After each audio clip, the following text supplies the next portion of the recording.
L'évangélisation unit les adventistes de l'Ohio et 70 personnes se joignent à la famille de l'Église mondiale. Un missionnaire de 11 ans au Pérou conduit ses amis au Christ. L'Église adventiste du Mexique forme des centaines de jeunes à devenir des évangélistes numériques. Un projet en Afrique australe nourrit gratuitement 180 000 personnes par jour. À tout de suite pour le développement de ces titres et bien d'autres.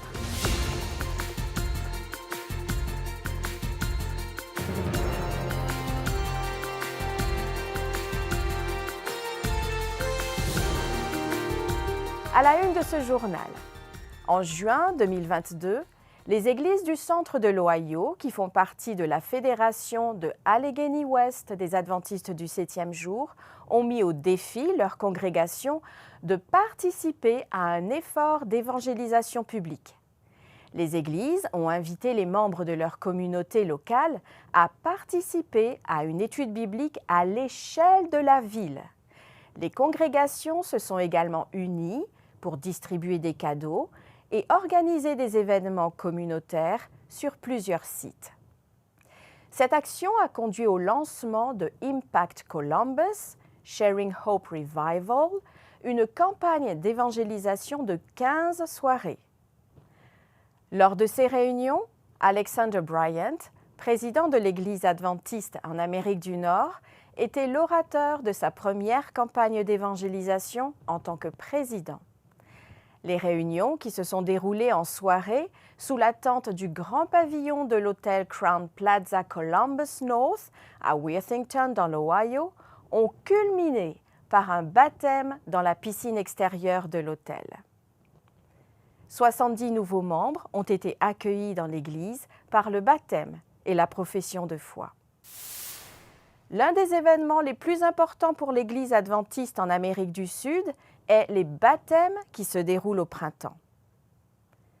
Cette année, l'événement a eu lieu lors de la Journée mondiale des explorateurs le 17 septembre. Un jeune garçon de 11 ans originaire du Pérou, Joshua, a accompagné son ami alors qu'il franchissait le pas pour s'engager avec Jésus et se faire baptiser. Joshua donne des études bibliques depuis l'âge de 8 ans. Il a déjà mené 5 amis à sceller leur alliance avec Jésus par le baptême. Cette année, Joshua a suivi Leandro avec qui il a étudié la série Yo Creo, Je crois. Au cours de la cérémonie, Joshua a remis à Leandro une casquette des éclaireurs pour signifier que son ami sera désormais un éclaireur indiquant le chemin du ciel. L'Église adventiste du 7e jour du Chiapas au Mexique a donné à des centaines de jeunes la possibilité de devenir des évangélistes numériques. Au cours d'une formation en communication, plus de 800 jeunes de centaines d'églises locales se sont réunis pour créer ou optimiser leur ministère numérique sur les plateformes de réseaux sociaux afin de diffuser le message de l'Évangile. Lors de la formation, les participants ont appris à être des disciples créatifs en produisant des courts-métrages, en prenant des photos et des vidéos avec leur smartphone, en écrivant des nouvelles. Le directeur de la communication et des ministères de la jeunesse de l'Église au Chiapas, Daniel Torreblanca, a expliqué que l'objectif de cette formation était d'encourager les jeunes à soutenir les efforts d'évangélisation dans tout le Chiapas en créant leur propre ministère numérique. La division du Pacifique Sud a annoncé la création d'un centre de formation innovant à l'Université Avondale de Kurrumbang en Nouvelle-Galles du Sud en Australie.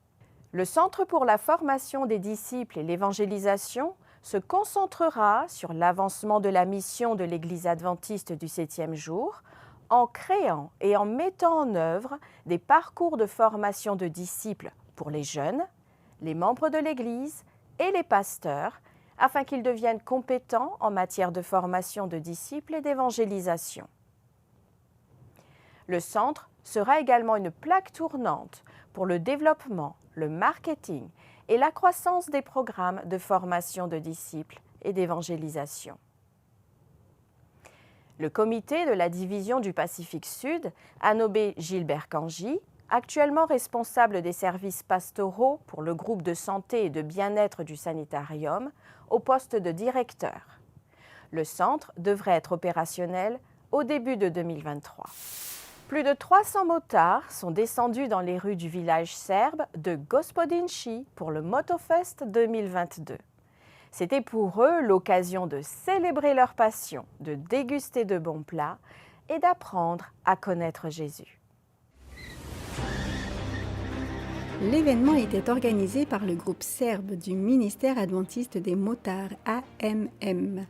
Le Motofest 2022 comprenait un salon de la santé où 50 échographies ont été réalisées et un stand pour le don du sang.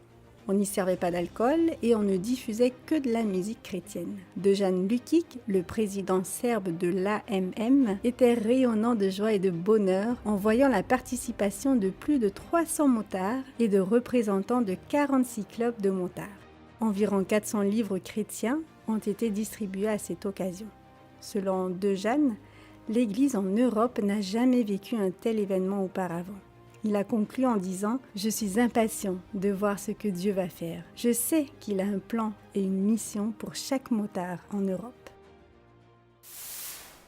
Face à un grand besoin sanitaire et d'hygiène en Inde, un groupe de laïcs a construit un institut pour enseigner les principes de santé et parler du salut.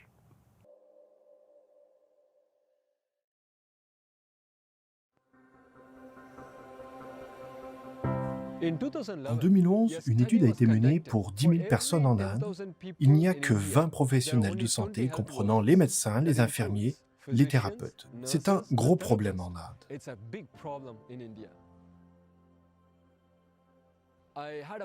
J'ai fréquenté le centre de vie Wheelwood en Géorgie, aux États-Unis. J'y ai suivi un programme de 6 mois et un cours avancé qui ont touché et transformé ma vie. J'ai vu avec quelle puissance cette œuvre missionnaire médicale pouvait être utilisée, toucher d'autres personnes et changer leur vie. Les gens qui viennent dans ces centres de vie sont en grande souffrance et leur vie a été transformée en une courte période de 10 ou 21 jours. J'ai vu une différence évidente quand ils repartent. Et je voulais avoir la même chose. Ici en Inde, où il y a tant de souffrances et de maladies, les gens meurent d'une maladie qu'ils auraient pu facilement prévenir ou guérir. Ce n'est pas parce que les ressources manquent, mais parce que les connaissances de base ne leur sont pas accessibles.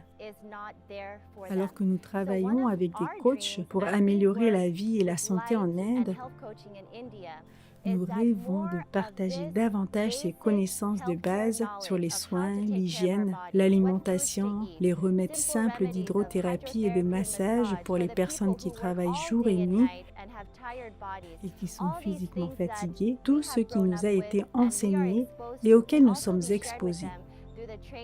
Ainsi, ils pourront aussi jouir d'une vie plus saine et disposeront de vraies méthodes prouvées que Dieu a données pour que nos vies soient complètes et épanouissantes sans les souffrances ou les maladies auxquelles les gens d'ici sont confrontés.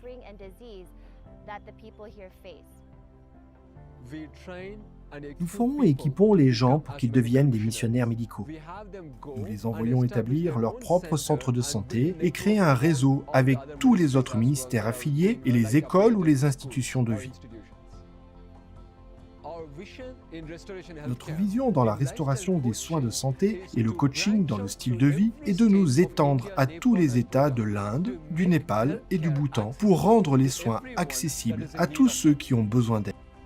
Nous voulons que nos clients soient en contact avec nos coachs et nous désirons impacter leur vie, physique, mais aussi spirituelle et mentale. Le champ à atteindre est vaste. Le seul moyen de l'atteindre est la méthode du Christ seul. Le Sauveur s'est mêlé aux hommes et a désiré leur bien. Il a démontré de la compassion, a répondu à leurs besoins et a gagné leur confiance. Puis, il leur a demandé de le suivre. C'est exactement ce que nous voulons faire avec l'aide de nos stagiaires et de nos centres.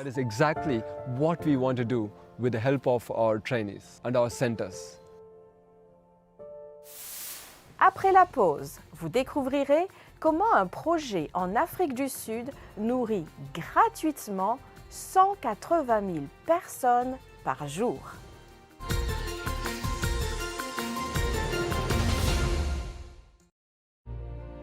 cheerful no matter what. Pray all the time. Thank God no matter what happens. This is the way God wants you who belong to Christ Jesus to live. For everything God created is good, and nothing is to be rejected if it is received with thanksgiving, because it is consecrated by the Word of God and prayer.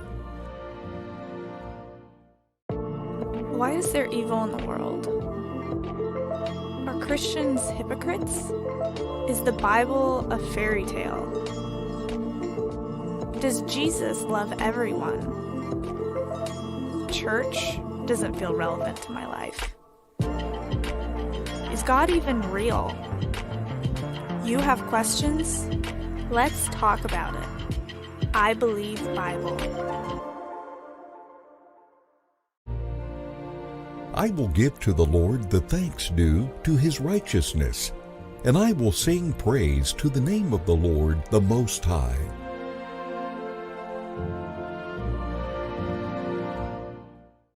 Look at the birds of the air. They do not sow or reap or store away in barns, and yet your heavenly Father feeds them. Are you not much more valuable than they?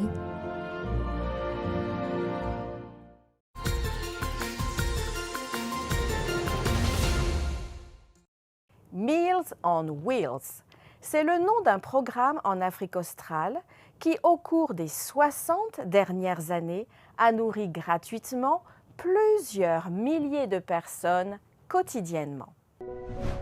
Meals on Wheels est une organisation à but non lucratif, appartenant et gérée par l'Église adventiste du 7e jour. Aujourd'hui, Meals on Wheels nourrit plus de 180 000 personnes chaque jour dans les 9 provinces de l'Afrique du Sud. Alors que ces catastrophes naturelles liées au réchauffement climatique continuent de faire des ravages, l'Afrique australe n'a pas été épargnée. Toute la région a été durement touchée par la sécheresse persistante. Sensibilisée par la mort du bétail, Meals on Wheels a nourri les personnes défavorisées et les personnes âgées depuis plus de 60 ans. Depuis, l'organisation a orienté son action humanitaire vers les agriculteurs en nourrissant leur main-d'œuvre et leur bétail. Aujourd'hui, je n'attendais rien et je n'étais pas sûr du type d'aide que nous allions recevoir. Dans d'autres régions, des agriculteurs sont allés jusqu'au suicide, ont réduit leurs fermes ou ont même donné ou vendu la moitié de leur bétail. En Afrique de l'Ouest, l'Église adventiste répond aux besoins physiques et spirituels des personnes. Dans cette partie du monde, la prise en charge des malades et la santé générale de la population nécessitent une grande attention. Ces dernières années, de plus en plus de personnes ont quitté leur foyer pour fuir les guerres et les persécutions. Beaucoup d'entre elles ont connu des conditions de vie terribles et des privations. Sur notre territoire, il existe des endroits difficiles d'accès où les traitements médicaux sont très limités. Plusieurs personnes passent leur vie sans jamais voir un médecin. Il y a ceux qui en ont besoin, en reprise, et il y a ceux qui ont besoin d'être convaincus, de faire confiance à une médecine traditionnelle. C'est pourquoi le travail de l'Expo Santé est essentiel. Lors de ces expositions, beaucoup ont l'occasion d'aller à leur toute première consultation médicale et cure d'âme. Cependant, nous sommes appelés à prendre part au ministère de la Santé qui apporte un message unique, qui offre non seulement la guérison, mais aussi le salut. Nous allons maintenant entendre l'histoire d'un couple américain qui a renoncé à son confort pour servir comme missionnaire médical sur un bateau en Amazonie, au cœur du Brésil. Dans les années 1920, le champ missionnaire brésilien était trop vaste pour le peu d'ouvriers et de ressources disponibles. Il y avait un grand besoin de missionnaires médicaux, surtout au nord et nord-est, où 2 millions d'habitants avaient des difficultés à accéder à une aide médicale. Pour atteindre un hôpital, ils devaient naviguer sur plus de 64 000 km de rivières, car il n'y avait ni route ni train dans la jungle amazonienne. Pour eux, tomber malade signifiait souvent s'en remettre à un miracle. Et un miracle est venu à eux avec les bateaux cliniques adventistes. En 1927, Hans Mayer, un adventiste allemand, a été le premier missionnaire au Brésil à utiliser un bateau pour l'évangélisation par la littérature. Quelques années plus tard, Leo et Jessie Halliwell, un couple de missionnaires américains, ont utilisé des bateaux pour des missions médicales. En 1931, ils ont construit l'Uzero, un bateau de 11 mètres. L'Uzero pouvait atteindre les endroits de l'Amazonie inaccessibles avec les grands bateaux à vapeur.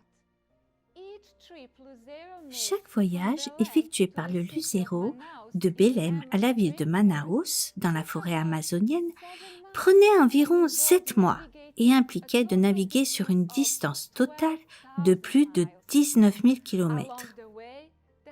Les Halliwell ont visité différents endroits et traité des patients atteints de malaria, de fièvre typhoïde, de lèpre et de variole, ont soigné des fractures, extrait des dents, accouché des bébés et dispensé des études bibliques. Pendant 25 ans, ils ont aidé environ 250 000 personnes, dont beaucoup ont accepté le message adventiste qu'ils ont prêché.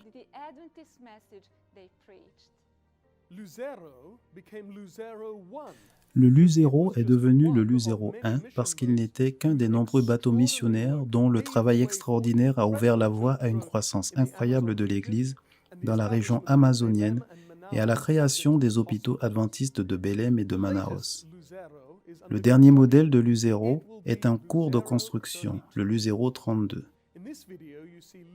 Dans cette vidéo, vous voyez Leo et Jess Halliwell passer le flambeau à leur successeur Walter Stridehorst en 1956. Vous trouverez la vidéo complète et l'histoire des Halliwell, des Luzeros et de la croissance de l'Église en Amazonie, ainsi que des milliers d'autres histoires dans l'Encyclopédie des Adventistes du 7e jour en ligne sur encyclopedia.adventist.org. Le SDA en abrégé est un outil merveilleux pour connaître l'Église adventiste du 7e jour, son histoire, les événements et thèmes cruciaux, les institutions et les personnes dans le monde. L'ESDA est en ligne et gratuit, ce qui rend ces histoires facilement disponibles et simples à partager. Vous trouverez du matériel fantastique pour les récits missionnaires, les ouvrages de méditation, les programmes pour enfants et jeunes, les réunions de prière et les illustrations de sermons. Le SDA s'appuie sur l'expertise de centaines d'auteurs et de rédacteurs du monde entier qui collectent des documents et écrivent sur leur propre pays. Découvrez l'adventisme dans votre pays ou région pour mieux apprécier son histoire particulière. Comprendre comment Dieu a conduit son Église à travers des périodes difficiles et l'a aidé à corriger et à apprendre de ses erreurs peut conduire au réveil et à la réconciliation. Ces récits peuvent renouveler la passion pour la mission dans nos églises. Vous pouvez visiter ESDA sur encyclopedia.adventist.org et accéder à plus de 3500 articles, 9000 photos et de nombreuses vidéos. L'encyclopédie continue de s'enrichir grâce à l'ajout périodique de nouveaux contenus. Bien que le site soit en anglais, de nombreux articles sont disponibles en portugais, espagnol, russe et coréen. D'autres articles seront bientôt ajoutés dans ces langues et bientôt dans d'autres langues. Nous n'avons rien à craindre de l'avenir, si ce n'est d'oublier les enseignements du Seigneur et la manière dont il nous a conduits dans le passé. Cette déclaration familière d'Ellen White a une signification durable. Pour connaître les enseignements et les directives de Dieu, nous devons connaître les faits de notre histoire. Aidez-nous à suivre cette recommandation inspirée qui est de nous souvenir, d'archiver et de répéter l'histoire de l'Église de Dieu afin qu'ensemble nous allions de l'avant sans crainte. Après la pause, nous verrons comment une radio a transformé la vie de tout un village de la jungle philippine.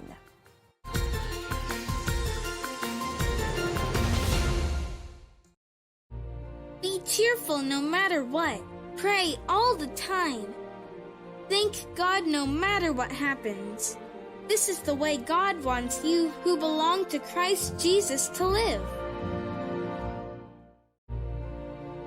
I will give to the Lord the thanks due to his righteousness, and I will sing praise to the name of the Lord the Most High.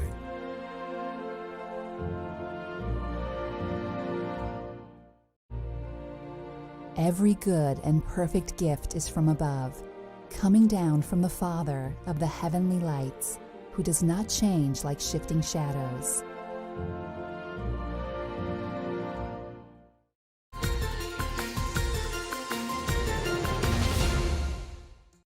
Amram et Robel sont deux adolescents éthiopiens évangélistes. Apprenons à les connaître et découvrons comment leur voyage a commencé.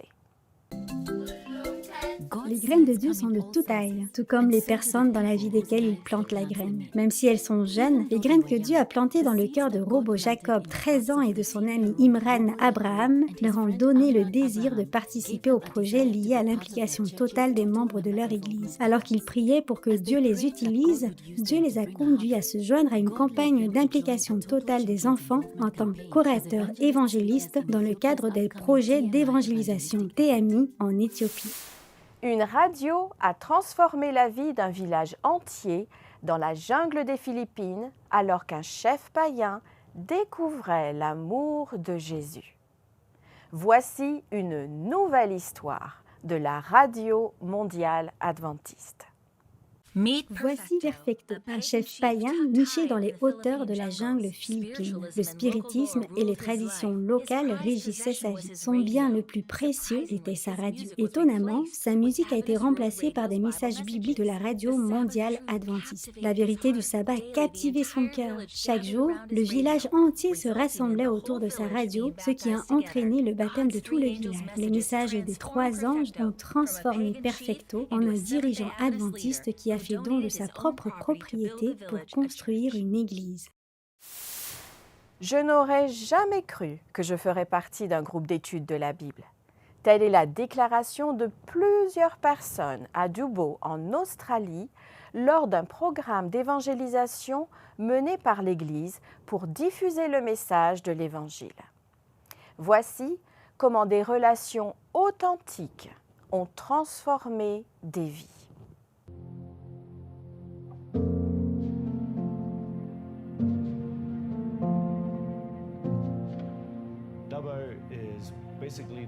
Dubbo est le centre névralgique de l'Ouest.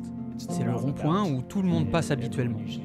Ici, à Dubbo, ils vous regardent toujours dans les yeux en espérant un bonjour de votre part. C'est vraiment une bonne ville.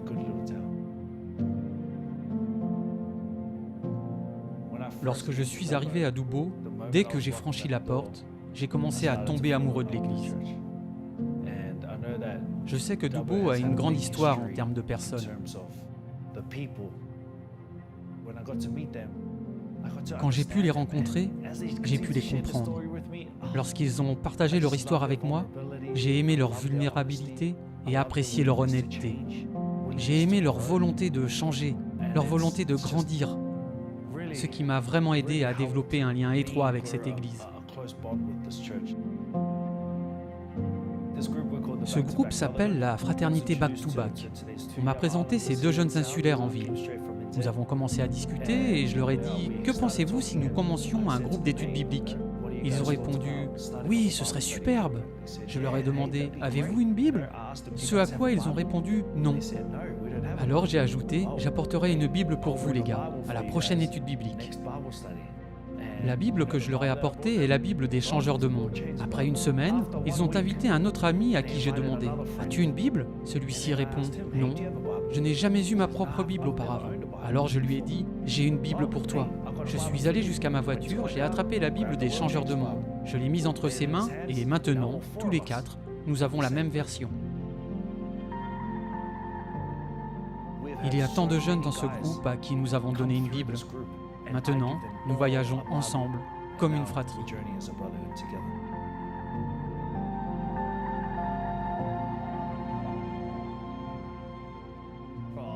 Rob, cet enfant, c'est une énorme transformation. Il m'a dit « Tu sais, Jay, Je suis venu en Australie juste pour faire la fête et jouer au rugby. Je n'aurais jamais pensé de ma vie faire partie d'un groupe d'études bibliques.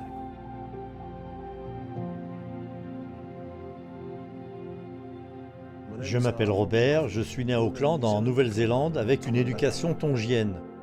J'ai grandi en jouant au football dans ce même pays. J'ai eu la chance d'obtenir un contrat pour venir à Sydney où j'ai joué pour l'équipe de la Coupe du Monde. J'ai eu quelques problèmes là-bas et j'ai été renvoyé chez moi. Je n'ai pas été autorisé à rentrer en Australie pendant 2 ans. Un jour, mon agent m'a contacté et m'a demandé si j'avais envie de revenir et de repartir à zéro, de recommencer une nouvelle aventure avec le football. J'adore ça. C'est alors que j'ai rencontré Jay quand je suis arrivé à Dubbo. J'étais dans un pub une fois et le gardien du pub, un Samoan, m'a dit « Il y a un type que je veux te présenter ». J'ai demandé « Qui c'est ?» Il a répondu « C'est un gars nommé Jay, un pasteur ». Il est venu avec Jay, c'est moi, et c'est là que je l'ai rencontré. Jay est très énergique, accueillant, très heureux. Je voulais recommencer à m'entourer de bonnes personnes. Jay voulait créer un petit groupe appelé la Fraternité Back to Back.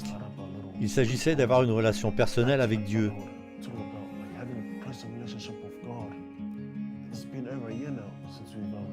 Cela fait plus d'1 an maintenant que je traîne avec ces garçons. Cela a commencé avec 3 d'entre nous. Et maintenant, il y a beaucoup de vies changées, juste à partir de ce petit groupe. Je faisais partie de ce groupe qui est venu au camp de l'église. Le tout premier camp de l'église auquel j'ai participé. C'était tout simplement incroyable. Je n'avais jamais vécu cette expérience avant. Dieu transforme des vies, pas seulement dans ces garçons, mais à travers eux en influençant ceux qui les entourent. Et ceux qui les entourent se demandent maintenant « Hé, quelle est la différence? Quel est le changement ici ?»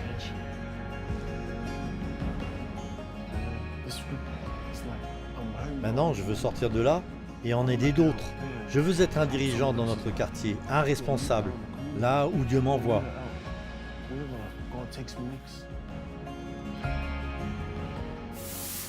Merci d'avoir suivi ANN. Rejoignez-nous la semaine prochaine pour d'autres nouvelles du siège de l'Église adventiste du 7e jour. N'oubliez pas de vous abonner à notre chaîne YouTube pour ne jamais manquer une nouvelle vidéo. Avant de vous dire au revoir, nous vous laissons avec une bonne nouvelle tirée du livre de Sophonie au chapitre 3 et au verset 17. Le Seigneur ton Dieu est au milieu de toi, comme un héros qui te sauve. Il fera de toi sa plus grande joie.